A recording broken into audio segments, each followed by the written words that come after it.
में para force की बड़ी कार्रवाई। चोंडा जफरवाल रोड से 7000 टन गंदम बरामद, 2 राइस मिल्स सील। सियालकोट नुमाइंदा खसूसी।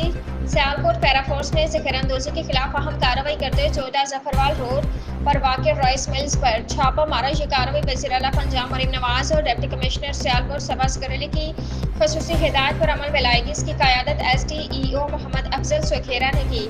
कार्रवाई के दौरान तकरीबन 7000 टन गंदम गैर कानूनी तौर पर जखेरा की गई, बरामद करके तहवील में ले ली गई, जबकि मौका पर ही दोनों राइस मिल्स को सील कर दिया गया।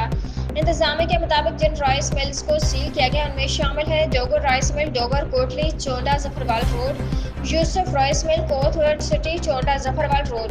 मीडिया से गुफ्तगू में SDEO मोहम्मद अफजल सुखेरा ने कहा कि जहरानंदोजी अवामी हकूक पर डाका है और para force zero tolerance policy पर अमल पैरा है।